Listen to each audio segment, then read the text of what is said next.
Hi, everybody. Happy Monday. It's June the 2nd. Welcome into Morning in the Valley. I am Jeff Bidwell. Today, we will be joined here in about 10 minutes by Belmont women's basketball coach Bart Brooks. After the Belmont women made it all the way to Hinkle Fieldhouse in the WBIT championship game, came up just short against Minnesota. But what an 8-year run so far for Bart Brooks, one of 8 teams in America is Belmont that has won at least 20 games in the last 10 years. So we will talk with him about, again, an incredible 8-year run, 2 trips to the Missouri Valley Conference Tournament Championship game in his 8 years in Belmont, still trying to get over the hump to get back to the NCAA Tournament since making the move to the Valley. Does have a regular season championship from back in 2023. So we'll talk with him coming up here in just a few minutes. All right, headlines of the day. And I want to spend a little time here on NCAA tournament expansion, which we briefly touched on Friday, but kind of ran out of time and wanted to be able to get into that a little more today. NCAA President Charlie Baker, who was at the Big 12 meetings last week, was interviewed and said, the plan is discussions are in place now to expand the tournament from 68 to either 72 or 76. And the discussions are to get that done by March. And so we may have had our last NCAA tournament of 68 teams moving forward. I think there are several different perspectives to look at this. There is there are the traditionalists who are still mad that the tournament isn't 64. When it went to 65 for a little bit, and then we've now gone to 68, and everybody's kind of settled in, and they think, look, the tournament's great. It doesn't need to change. Let's just not mess with a good thing. And that's where we are. Now, from the mid-major perspective, look, more teams, there is at least a hope as we have had this coagulation, I suppose, of power teams in the big schools. It used to be the Power 6, and then it's the Power 5, and now it's really the Power 4. And you throw the Big East in as well to some extent. But with so many teams being in the Big 10 and so many teams being in the SEC, it has sort of from a metric standpoint, it's made it very difficult for mid-major conferences to be able to crack into the field just from simple metrics and math. And so the thought and the hope is, look, if we add 4 or 8 teams, look, obviously those spots are all not going to mid-majors, but there's at least a hope that more mid-majors will be able to get in. And certainly in the Missouri Valley, who have gone 4 years without having more than one team get in, that would be an advantage. That's the perspective. That's the perspective of, hey, maybe this can help us. And again, the significance here, and this is going to be the thread through this entire story, is money. And the more units you get, the more games that teams in your conference play in the tournament on the men's side are worth millions of dollars. I think the number is something like $2.1 million goes to the conference. So look, for Drake, they got in 2.1. They won a game. They played another game. There's another 2.1. That's great. That's why when you have the SEC and they get 14 teams or whatever it is, they don't even have to win a game. And they've got 14 times 2.1 to go to the conference. That is why this becomes the Hunger Games about NCAA tournament spots, trying to hang on and get as many of those spots as you can. Now, from the Big 12 meetings, the Big 12 commissioner, in discussions about the expansion, says we would like to expand if there's more money involved.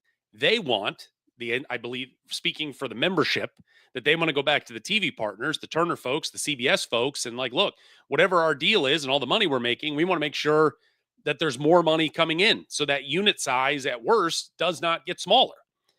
Now, in this story from frontofficesports.com that interviewed some media executives that remain nameless, but they said there will be no additional money. If this tournament expands, there will be no added money. And look, from their standpoint, it's not a value add. They said it may even be a negative in terms of value being added to adding more first 4 games on the front end, because that's what's going to happen is instead of 2 games Tuesday, 2 games Wednesday, now you're looking at maybe 4 games Tuesday, 4 games Wednesday to get into the official field of 64 that starts on Thursday. And from an immediate executive standpoint, saying there's no added value, I get it. I get it. I'm sitting here talking to you today as die hard of a college basketball fan as you're ever going to find.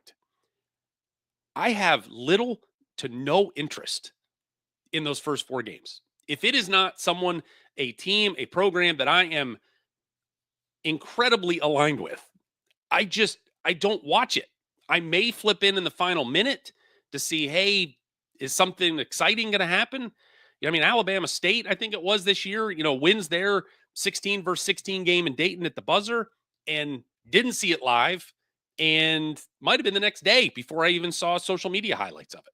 So I understand from a TV perspective that it's just not, and that's the whole argument about, having these 16 versus 16s. They're not really in the tournament. If you want to make that argument that playing in Dayton is not really in the tournament, I get it.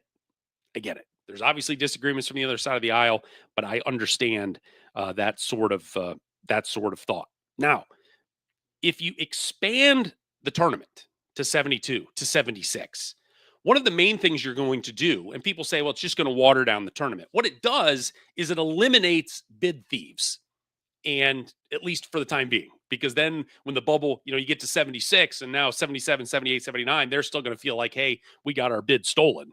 But it eliminates the bid thieves. So Indiana State, there was a second team out 2 years ago. Obviously, if there's 4 more teams, 8 more teams, they're going to be in.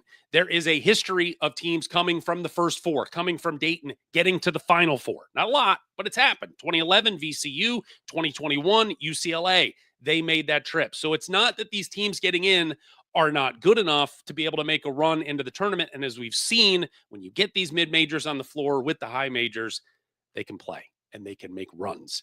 And that is what I think all of us love the tournament. The basis of the tournament is just get in. We got a chance now. It's us and you on a neutral floor. Let's see who's got the best 5 out there. And Missouri Valley has certainly shown over the years it is a successful formula for them if they can get in, and they can get a couple in, but able to certainly make a dent in the tournament over the years. Twice in 15 years, a team from Dayton did not win a game in the field of 64. Just twice. So 13 times it has happened.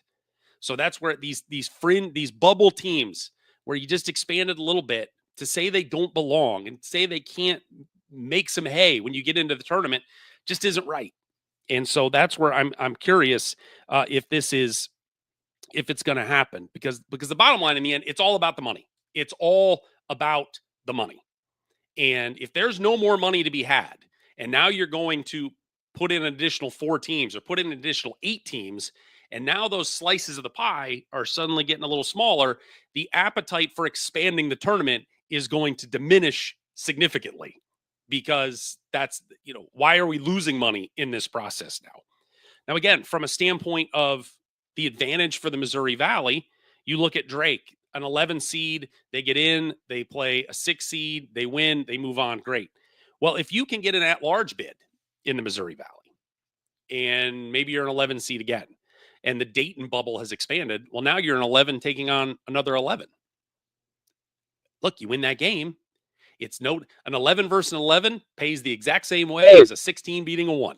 It's just the way it is. And that's why, the smaller conferences, I think, the Ohio Valley Conference, which was really gutted here in recent years with Murray State, Belmont, Jacksonville State, Austin Peay, Eastern Kentucky, all leaving. And it's now, they're almost relegated for the most part. That didn't happen this year with SIU Edwardsville, but for the most part, they're relegated to that 16-16 matchup. That's good for the OVC because they can get a win, and then they can, they can get that extra unit and be able to help their conference. And that's where I think expansion can help the Missouri Valley if it happens. But again, it's all going to come down to the money.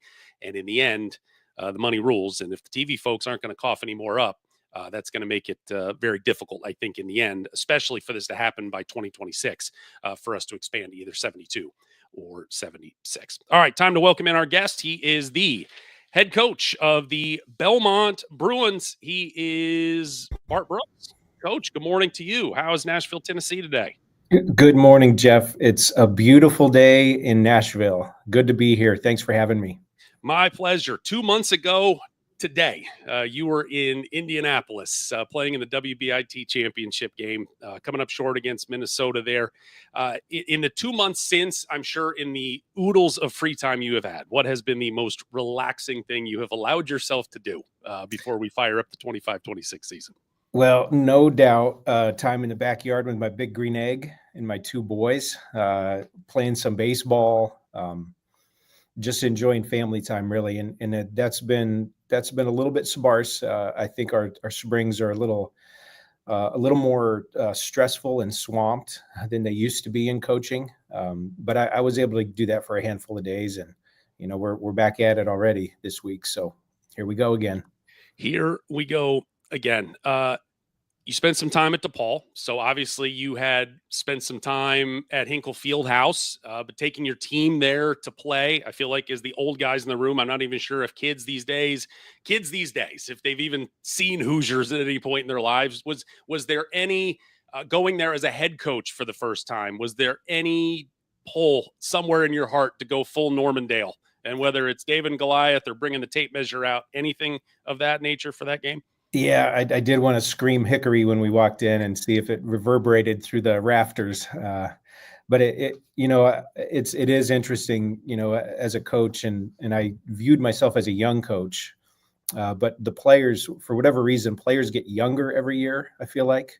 Sure. And they get less attuned to the things that I grew up with. So there's a handful of our players that understood what we were walking into, but the large majority, it was another gym, another building, and it was a cool place to play. But man, for those of us who grew up on that movie, and obviously there's a handful of our players who from the area, the Midwest, where Indiana basketball is big. It was a really cool thing to be there for as long as we were there too. We got to be there for shoot-arounds and practices, and really cool to have an experience like that in that kind of an arena. To make a run all the way to the championship game through that tournament, to win the game, some in dramatic fashion that you did, with the 8 returners you have coming back, just how being able, with 2 months of perspective on it now, how helpful was it to be able to have those high leverage moments together, and now as you're trying to build for a new season? Well, I think no doubt that's going to be helpful going into next year. I think there's momentum anytime your program can win games late and have a run, an extended run. I've never played a game in April as a coach, and that was a unique thing to be playing meaningful basketball in April. That was a really cool thing for our program. So I know that's going to help us. I think more than anything, it probably helped us stay connected, stay together, and weather the transfer portal. I think that's always a challenge this day and age, that you put something together as a group, and then how can you build on it for the next year? And we are really blessed that we didn't have anyone leave the program, and we've got 8 returners. A lot of those guys played a lot of meaningful minutes for us.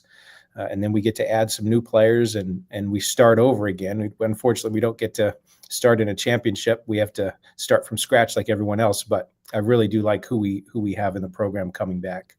You talked with our friend Steve Lehman after the season, and you said to him something I thought was great. You said last year was the absolute best version of Belmont women's basketball we've ever had here. Number one, what made it the best version? And number two, is that version sustainable, or is that version in the rear view and you've got to build a new version? Yeah, I think last year's group was unique in that we had new players who had a lot of experience, who were unbelievably good at fitting with our returners. And that's been a challenge, I think, this day and age with the transfer portal, bringing in not just freshmen every year, but bringing in transfers from a lot of different experiences, different places, and trying to figure out how to mesh it all together. And I thought last year's group, probably more than any group I've coached, they really bought into each other and playing for each other and enjoying each other. And I thought they just they wanted to keep playing together, and I thought that showed itself on the floor when they competed. And I think it's sustainable, but man, we are still starting back from zero. I told our staff the other day, no matter how good it got at the end of the year, we still have to start from square one again next week. And so we've got a lot of work to do, a lot of returners, but we've got to be better. We've got to get better. We've got improving to do. We haven't won a Valley championship in a tournament, and we've been close, but we haven't done that yet. So that there's obviously work to do to compete in our own league, and obviously there's aspirations to play and compete in the NCAA tournament. This century, the first 15 years, Belmont had 3 seasons of 20 wins. In the last 10 seasons, it's been 10 seasons of 20 wins, and you've been leading the way in the last 8 of those, just one of 8 teams in the country with 10 straight years of 20 wins. How have you not only done it, but again, we talk about sustaining it? How have a program that, again, this isn't like, hey, we've been great for 50 years, but been able to build it and then keep it there, where we just know it here on June 2nd, we can pencil you in for 20, and from there it's up to you guys? Well, I think there's a lot of factors that go into it. I think we've got a great support system with our administration. I think Belmont's a beautiful place. It's an easy place to recruit to. But more than anything, I think the longevity of our staff. We've been together. Amy Malo, Jamie Givens, and myself have been together all 8 years that I've been here. Jess Holman has been here for the last 4 years. We've got stability as a staff. And I think that leads, we're allowed to do a lot of things that maybe other staffs aren't, because we're not training people. We're not teaching people our system. We're not teaching people how to coach. We're really invested in our players. And I feel like that more than anything, if I could put my finger on one thing, it's our staff. We've got an unbelievable staff around me, and they make me look good. That's for sure. 3 years into the Valley, how has the transition gone from the Ohio Valley to the Missouri Valley? As you walk in the door, you win a regular season championship in 23. You get to the Valley tournament title game in 23 and 25. Haven't been able to kick that door in to get back to the NCAA. But overall, from your seat, where are you guys as a program 3 years into this new venture? Yeah, I think I had a lot of respect for the Valley coming into the league, and I think that's probably only heightened since I've competed against these teams and these coaches for the last 3 years. I have an unbelievable excitement knowing that we have to be really good every year to compete in this league, and the challenges are. I think one of the challenges of our league last year, I think we were good enough to get multiple teams into the NCAA tournament. I think one of the things that hurt us is we had too many teams who were good. And that's kind of a weird way to say it, but our Ivy League competitors, they got 2 at-large teams because they had 3 teams at the top that had separated themselves from everyone else. And in our league, because the Valley was so deep and so good this year, we legitimately had 7 teams that could have won that tournament. And that is a really cool league to be a part of. But I think it forces us as a league, we've got to try to figure out a way to get more than one team in this tournament, because we're talented enough. I think the teams are good enough.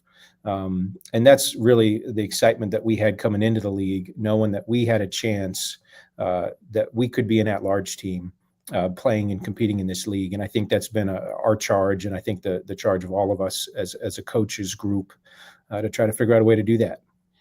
I know there's been recent conversations about trying to do that. To your point, last year, 5 teams in the top 93 in the net. You were at 51, Murray State 52, Missouri State obviously on their way out 65, Drake 71, Northern Iowa 93. What is, if you're commissioner for the day and you can say, folks, we need to do this, what's your best idea to maybe help get to be able to have a multi-bid league again? Well, I think we're doing it. I think we're very purposeful in our meetings and our communication and how we think about moving forward, and scheduling is probably the biggest moving target of all, because scheduling nowadays, you don't know who is on your team when you schedule, and you don't know who's on the team you're scheduling. And so that's a really big challenge for all of us. But I do think we all know that we've got to have meaningful non-conference wins for our league to move forward. And we dropped the ball with that last year. We had an opportunity to beat Ohio State, Mississippi State, close loss at Kentucky. We needed to win a couple of those games, and we didn't do that. So I think all of us understand what's in front of us, what we need to do. And the unfortunate part about being in a league that's a mid-major league is that we've got to be really good in November, we've got to be really good in December, and then we can't mess up at all in January and February, and then we've got to be really good in March. Right. And if you're good in all those phases, then you have a chance to be an at-large team. Yeah, no benefit of the doubt at all. When your schedule came out last summer, I remember openly laughing when I saw it, because I said, this is borderline sociopathic with what you were doing, but there's a method to the madness. Playing number 13 Kansas State, number 12 Ohio State, you got them to come to your building, number 14 Duke, Michigan, Mississippi State, number 16 Kentucky. Hey, we got a couple rivalry games with Lipscomb and Middle Tennessee thrown in there as well. To your point, you didn't get to knock off any of the big dogs, but you were knocking on the door. What lessons did you learn from last year's scheduling, and should we expect this sociopathic behavior is going to continue moving on, that it was the right decision for what you're trying to do for your program moving forward? I'm not sure it was a great decision for anyone to play that schedule when you speak it that way. But at the end of the day, I think for us, our goal is always, we want to put ourselves in position to have a chance to play in the NCAA tournament. And I know for us to be an at-large team, we have to beat at-large teams. So we have to schedule them if we're going to beat them. And I think probably last year's schedule was a little bit of a murderer's row, a gauntlet of really challenging teams. And the biggest challenge of all of that was one of those games was at home.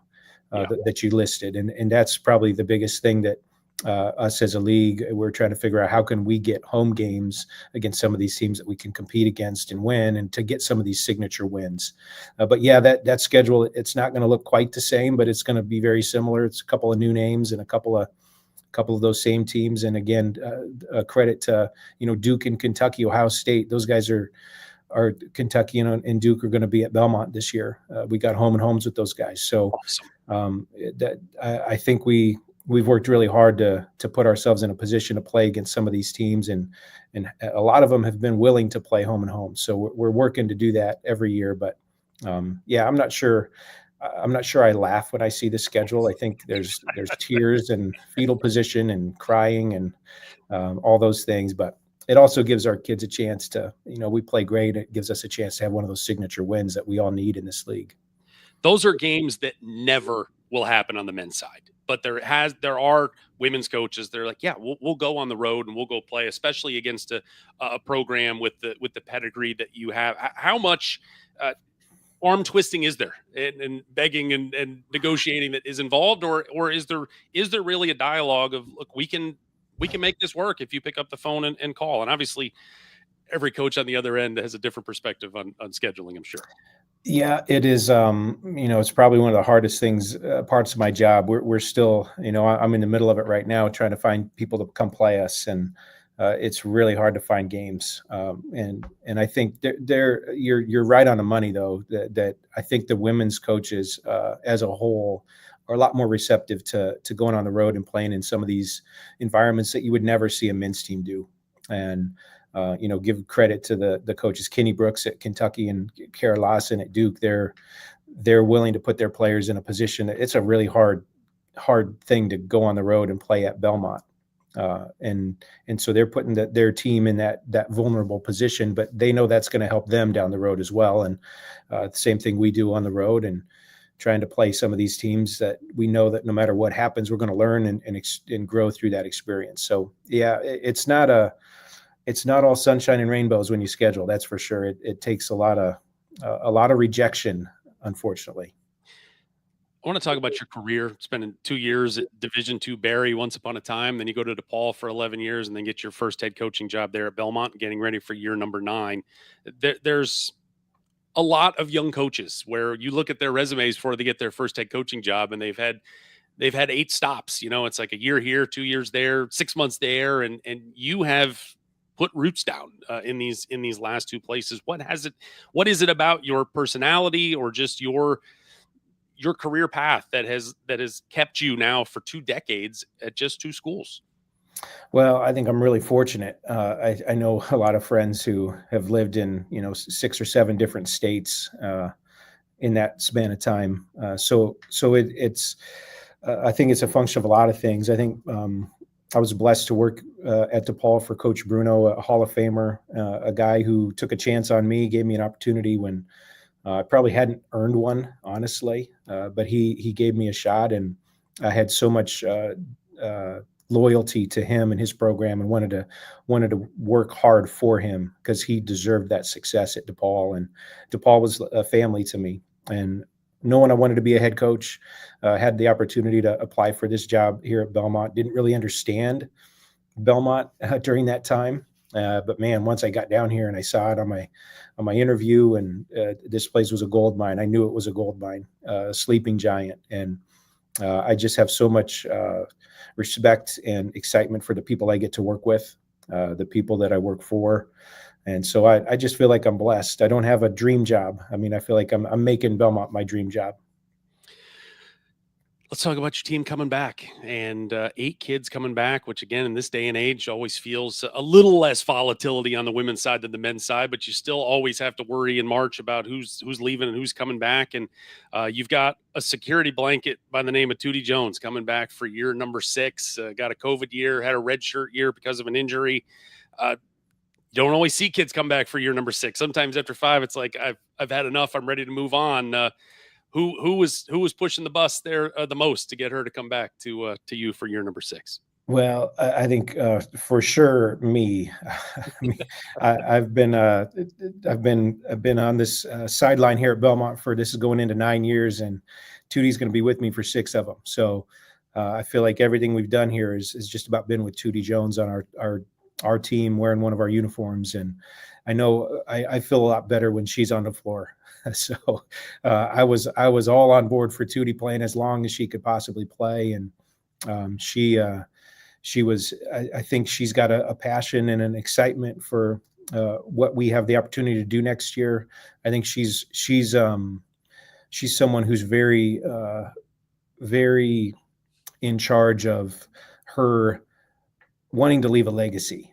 Wanting to be a part of something bigger than herself. And she's, obviously she could have left any year. She could have left and gone to an SEC school or a Big Ten school. And she chose to stay here. And so that means a ton to us. And I think all the accolades, all the success that she's had, she's going to be one of the most decorated players in the history of our program. For sure have the most wins. At playing 6 years, you should have more wins than everyone else.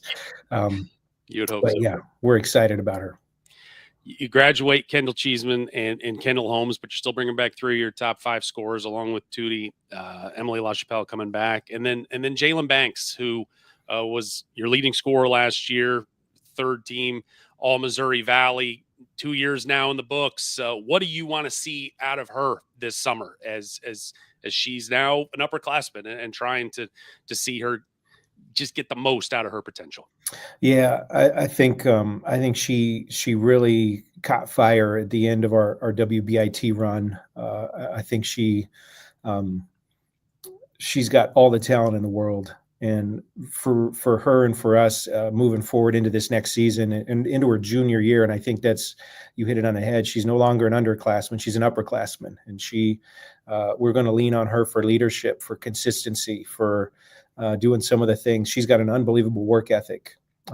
She's been in the gym every day since the season ended. Every single day she's been in our practice facility. She was in here a couple minutes ago shooting. She's working extremely hard, and she cares. It matters to her. She wants to win. So I think her growing as a leader and just being the consistent good version of Jay, I think that's probably the biggest area of growth for us going into year number 3.